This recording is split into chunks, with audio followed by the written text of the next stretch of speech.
Bienvenue sur la MIF. Votre émission qui vous décrypte le Made in France. Bienvenue sur MIF Radio. Émission présentée par Lola Engelmann. Fidèles auditeurs et auditrices, bonjour et bienvenue dans l'AMIF, votre émission qui décrypte le Made in France à travers plusieurs rubriques inédites. J'espère que vous allez bien aujourd'hui, même si la grisaille quotidienne est revenue envahir notre beau ciel lyonnais. Allez, courage, on est mercredi, plus que 2 jours avant le week-end. Hier, on parlait de la difficulté à produire Made in France pour les entreprises. Robin nous a fait découvrir une spécialité corse et Luc nous a fait une minute décalée sur l'élection de Mister France qui a eu lieu le week-end dernier. Si vous l'avez loupé, pas de panique, comme d'habitude, vous pouvez la réécouter sur le compte YouTube de Coq Eco by SCPA. J'en profite également pour vous rappeler que ce soir à 18h30 aura lieu un space animé par notre chroniqueur Robin. Un nouveau jour pour une nouvelle émission. Aujourd'hui, c'est mercredi. Le débat est remplacé par l'invité de la semaine. C'est Antoine Lahorgue, le fondateur d'Easy Plouf, un accroupisseur de toilettes brevetées en plastique recyclé et made in France, qui nous a fait le plaisir d'être notre invité aujourd'hui. C'est une création assez étonnante à première vue, mais quand on creuse un peu et qu'on écoute les arguments de son fondateur, on se dit que ça vaut peut-être le coup. J'en dis pas plus et je vous invite à aller écouter son interview ainsi que d'autres contenus sur le Made in France directement sur notre site web coqueco-by-scpa.com. Toujours en compagnie de vos chroniqueurs préférés, tout de blanc vêtu, telle la Reine des Neiges. Il nous fait sourire tous les jours. Luc, je sens une petite baisse de régime en ce milieu de semaine. Oh Lola, tu sais, moi je suis toujours plein d'engouement et aujourd'hui on va essayer de régaler les auditeurs comme on le fait si bien depuis un petit moment, je l'espère en tout cas. Courage Luc, plus que 2 jours. C'est la seule qui vient en robe alors qu'il fait -4. Je sais vraiment pas comment tu fais. Emma, est-ce que tu as regretté sur le chemin ? Eh bien, pas du tout. J'avais juste froid aux mains. Mais sinon, après, j'étais collant. J'ai pas non plus les jambes à l'air. Mais non, très bien ce matin. Tu restes un mystère, Emma. Et pour finir, toujours à 1000 volts, Robin, est-ce que ça va ? Est-ce que la semaine se passe bien pour toi ? Bah écoute Lola, la semaine se passe bien, beaucoup de travail, mais on le fait avec grand plaisir. Et puis c'est également, je suis également très heureux de vous retrouver aujourd'hui en ce milieu de semaine pour animer cette émission. Vous les avez entendus, ils vont tous parfaitement bien et on espère que vous aussi. Allez, c'est parti. Au programme aujourd'hui, on recevra un journaliste de la rédaction de Coq Eco. Oscar se fera un plaisir de vous parler de son article sur les abattoirs paru aujourd'hui sur le site internet de Coq Eco. Dans le dossier du jour, Luc vous parlera des évolutions de la législation du CBD en France, notamment par rapport au Conseil d'État qui s'est tenu ce lundi. Toujours sur le thème de la mode, dans la rubrique de la semaine, Robin vous parlera des teintures de vêtements qui ont malheureusement des conséquences sur l'environnement. On enchaînera avec le Made in Région. C'est Emma qui nous emmènera dans une région pour l'instant gardée secrète. Pour finir, votre préféré, la minute décalée, et Robin a choisi de vous parler du French Cancan. Tu es l'invité de la rédac aujourd'hui. Bonjour Oscar. Bonjour Lola. Alors je le rappelle, ton article sur les abattoirs est sorti aujourd'hui sur le site web de Coq Eco. Et c'est d'ailleurs plus qu'un article, c'est une enquête. Donc dis-nous-en un peu plus sur cette enquête. Exactement, et je tiens à préciser d'abord que je suis un fidèle auditeur de la MIF et que vraiment vous faites du super travail. Donc c'est vrai que Merci Oscar. l'amitié entre pôles est présente, en tout cas c'est cool. Non, donc pour rentrer dans le vif du sujet, moi c'est une enquête du coup sur les abattoirs. Mais j'ai pas choisi d'utiliser tout de suite l'angle de la maltraitance animale. Ça arrivera lundi si normalement tout se passe bien. Là on va plus partir sur la souffrance humaine qui réside notamment autour justement de ces abattoirs, ces lieux de tuerie. Quelque part on peut expliquer la souffrance animale par la souffrance humaine. C'est un quotidien qui est très dur. On commence la journée à 5h du matin, on finit à 12h avec 20 minutes de pause entre chaque animal. Donc c'est assez terrible et finalement on a un quotidien qui est abominable finalement pour ses employés. Donc moi j'ai voulu raconter cette histoire-là à travers un écrivain qui a réalisé une immersion de 40 jours donc dans un abattoir en Bretagne. C'est le plus grand abattoir d'Europe. Et lui, pour le coup, s'est confié justement sur son expérience, sur la relation qu'il avait avec les autres employés. Vous allez voir qu'il y a certaines informations assez dingues. Certains employés qui sont obligés de se droguer, prendre du LSD, de la cocaïne. On touche à tout pour essayer de survivre un petit peu à cet enfer. Et moi, du coup, j'ai une petite question parce que depuis cette grosse polémique sur les abattoirs, c'est un milieu qui est devenu très difficile d'accès. Et justement, en fait, comment tu t'y es pris pour avoir en fait ces gens-là ? Alors j'aurais aimé pouvoir infiltrer un abattoir en France. J'ai cherché autour de Lyon, notamment à Corba. Je suis allé aussi à Vaux-la-Sud, c'est un abattoir à Vaux-en-Velin, mais impossible de rentrer parce qu'aujourd'hui il y a ces vidéos de L214 qui circulent et qu'aujourd'hui on ne peut plus montrer ça.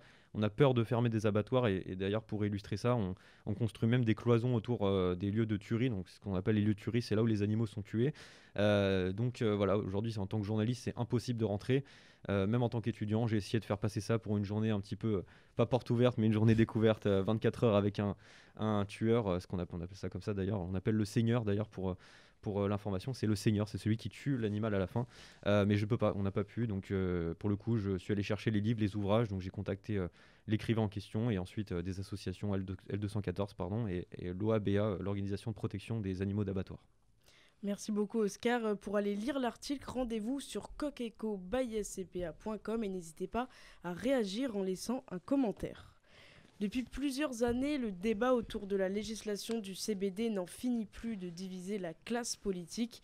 Depuis lundi, le Conseil d'État a encore fait évoluer l'issue de la consommation de CBD en France. Luc, qu'en est-il aujourd'hui ? CBD, 3 lettres que l'on épelle pour caractériser un futur marché lucratif, mais freiné par les réticences des institutions françaises. Voilà comment on pourrait résumer la relation de « je t'aime moi non plus » qui lie l'État français à la molécule du cannabiol. En effet, le lundi 24 janvier dernier, le Conseil d'État a suspendu lundi l'arrêté interdisant la commercialisation de produits contenant du CBD, considéré comme une drogue par le gouvernement. Alors même si tous les produits issus du cannabis ne sont pas tous concernés, cette décision constitue un nouveau rebondissement dans le feuilleton judiciaire qui oppose les vendeurs de CBD au gouvernement. Alors l'arrêté ministériel qui interdisait depuis le 31 décembre 2021 la vente de la fleur et de feuilles de chanvre chargées en CBD, de psychotropes et de cannabis a été suspendu le 24 janvier dernier par le Conseil d'État, comme je vous le révélais. Alors si la France a décidé d'encadrer la commercialisation de produits contenant du CBD, elle reste bien loin de l'autorisation totale de chanvre au bien-être en Europe. Alors pour être clair, les fleurs et les feuilles de chanvre sont de nouveau autorisées pour la culture et l'importation et l'exportation de l'utilisation industrielle et commerciale en France, pour le motif qu'elles contiennent un très faible teneur de tétraconnibole, le THC, un autre principe actif du cannabis qui a lui des effets psychotropes. Ainsi, tant que la plante présente une teneur en THC inférieure à 0,3%, les parties des feuilles et des fleurs peuvent être vendues dans le commerce. Cette position française, elle est assez stricte dans la mesure où la France est le premier pays producteur de chanvre en Europe et la 3e mondiale. Alors le marché du CBD français a estimé à 700 millions d'euros tout de même le montant de son investissement en Europe. Les réticences avancées par le gouvernement pour vendre le CBD sont liées à la santé et l'ordre public. Il considère notamment qu'en cas de contrôle, les fleurs de feuilles brutes contenant du CBD seraient trop difficiles à distinguer de celles du contenant de THC. Alors même si le débat autour de la vente du CBD dépend autant de convictions idéologiques du gouvernement que de motifs sanitaires, la levée de la suspension de la feuille de chanvre est un soulagement pour les professionnels du secteur. Merci Luc, c'est vrai que ça fait des années qu'on est dans un flou juridique sur la question du CBD et les vendeurs ne demandent qu'une législation claire, mais pour l'instant je crois que c'est un soulagement pour eux. Ouais, exactement. Alors ce que je disais là, c'est que le 31 décembre dernier, on ne pouvait plus vendre de CBD.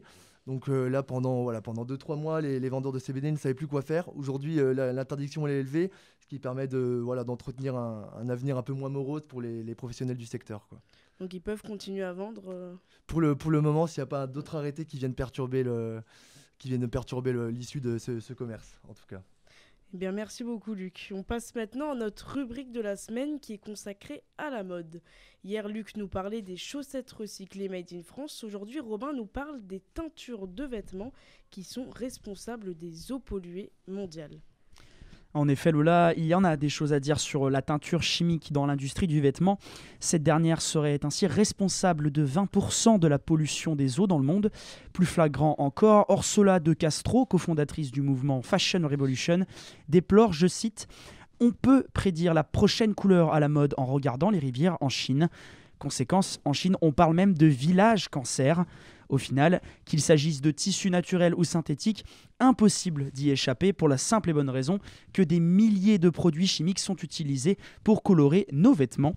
Mis à part ça, sachez qu'en 2011, la campagne Detox de Greenpeace a permis de mettre en avant la dangerosité des produits toxiques utilisés sur la chaîne de production tout en enjoignant de nombreuses marques au changement. Pour couronner le tout, chers auditeurs, sachez que l'association a rassemblé près de 80 marques, dont les marques renommées H&M ou C&A. Un engagement significatif vers plus de transparence et surtout la promesse du zéro rejet d'ici l'horizon 2020. Pour autant, nous ne savons pas ce qu'il en est à l'heure actuelle, quand bien même des rapports publiés par Greenpeace indiquent des progrès en la matière. Par ailleurs, l'ONG incite à continuer les efforts puisque les avancées ne constituent à ce jour, je cite, qu'une goutte d'eau dans un océan de pollution. Et oui, Romain, effectivement, la mode, ça a un prix, et ça, dans les deux sens du terme. Ça fait mal au porte-monnaie et à la planète. Mieux vaut toujours privilégier la seconde main. Et c'est maintenant l'heure de faire ses valises. On vous emmène à 7200 km de Lyon. C'est l'heure du Made in Région. C'est pas ça, Michel. C'est aberrant, quoi. C'est pas un mec à... C'est l'accent. Comme d'habitude, c'est de la poudre de perlimpin. Emma, c'est à ton tour. Je crois que tout le monde est pressé de découvrir dans quelle région tu as choisi de nous emmener aujourd'hui. Et oui Lola, c'est à moi de vous emmener en voyage et en ce moment, je pense, vous l'avez constaté, il fait très très froid dehors. J'ai donc besoin de me réchauffer, de faire un petit tour au soleil. Donc venez avec moi, chers auditeurs, auditrices. Nous allons faire environ 13 heures d'avion, direction la Guyane.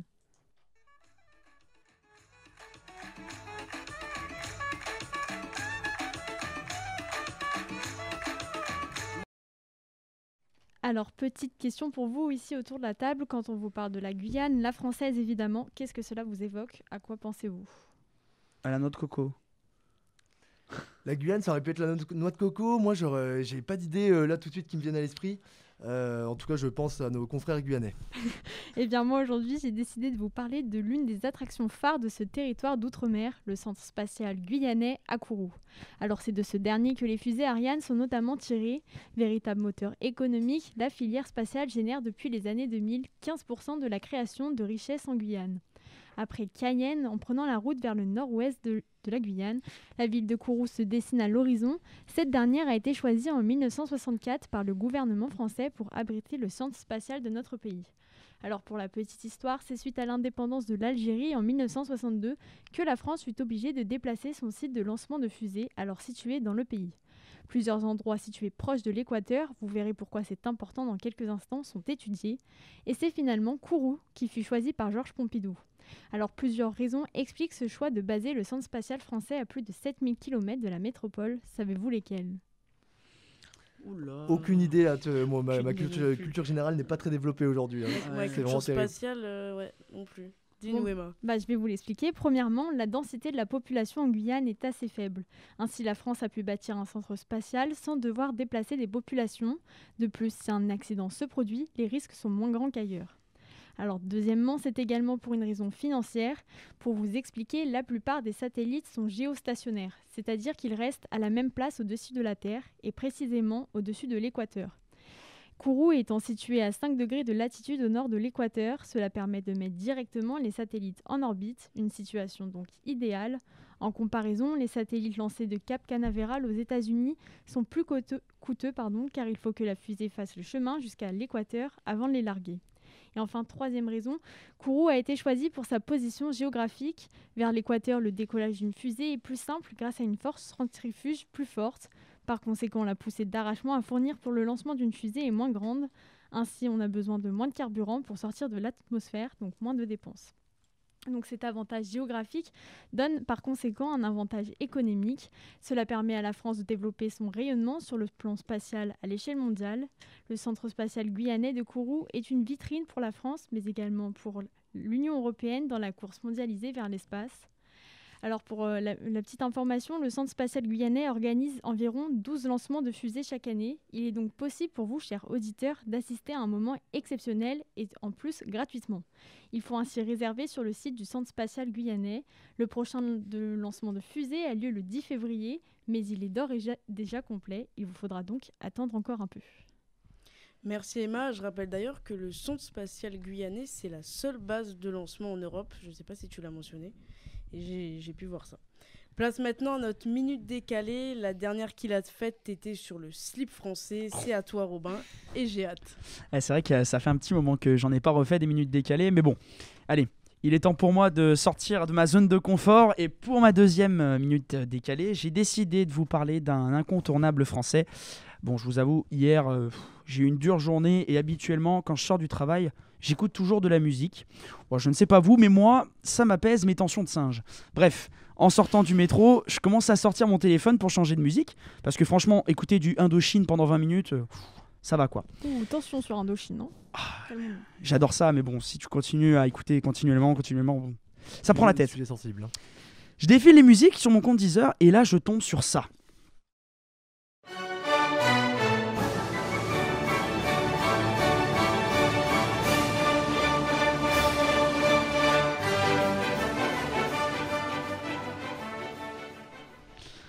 Oh là là là là, le French Cancan. Rien ne pouvait me faire plus plaisir. Bon, par contre, je vous vois venir, commencez pas à dire que c'est une musique de vieux qui est finito pipo. Hein. Le French Cancan, c'est THE musique. Si vous sentez le besoin d'avoir un peu de bonheur dans votre vie, croyez-moi, le French Cancan, c'est fait pour vous, à condition que vous n'écoutez pas du Michel Fugain sur Spotify. Et pour les petits malins qui ne connaissent pas cette musique légendaire, sachez que le French Cancan, c'est une célèbre forme de spectacle musical et chorégraphique français apparue à Londres en 1868. Bon, c'est vrai qu'à cette époque-là, les musiques, c'était pas glorieux. Et puis, je vous laisse imaginer la tenue des danseuses. Hein. La petite robe en noir et blanc avec des talons de qualité, s'il vous plaît. Clairement, si je vivais à cette époque-là, croyez-moi, cher auditeur, je ne me serais pas privé de danser avec une de ces magnifiques créatures. Qui n'a jamais rêvé de voir Robin danser le French Cancan? Moi, j'en ai bien envie là. Est-ce que tu l'as déjà dansé le French Cancan? J'ai une vidéo sur mon téléphone, mais je vais éviter de la montrer. Non, mais non, effectivement, j'ai déjà dansé sur le French Cancan, mais j'étais comme chaque soirée un petit peu bourré. Pompette, si on peut Petit peu dire. pompette. Voilà, exactement. Où est-ce qu'on peut danser le French Cancan? Je parle à Oscar là, parce que je crois que c'est à Paris, c'est au cabaret. Non, c'est au Moulin Rouge. C'est au Moulin Rouge, Voilà, tout à c'est au fait. Moulin Rouge. Dans le quartier de Pigalle. T'es un adepte du French Cancan, Oscar, c'est ça? J'aimerais bien, mais je peux pas, malheureusement. On ira au Moulin Rouge pendant les vacances, j'espère. Chers auditeurs et auditrices, malheureusement, c'est la fin de cette émission, mais je vous invite à nous retrouver à 18h30 sur le compte Twitter de Coq Echo pour un space avec comme thème du jour le washing. Ça ne vous dit rien, raison de plus pour être au rendez-vous. En attendant de se retrouver demain même heure, je vous invite toujours à faire un tour sur le site web de Coq Echo. Si vous avez du mal à vous endormir, on vous offre de la lecture 100% made in France. Dans les derniers articles parus, les dérives de l'industrie pornographique française, les abattoirs en France, ou encore, si vous ne l'avez toujours pas vu, une vidéo de décryptage sur un laboratoire français qui fabrique des diamants. Puis bien sûr, pour les fans de TikTok, retrouvez des décryptages inédits sur le Made in France avec l'arrobase coqueco by SCPA. J'espère que cette 11e émission vous a plu. N'hésitez pas à nous dire ce que vous en avez pensé en commentaire sur YouTube, Instagram ou SoundCloud et même de nous suggérer des idées pour les débats à venir. Je vous souhaite à tous une excellente soirée et je vous dis à demain pour la 12e émission de La MIF. Salut à tous. À demain, bonne soirée.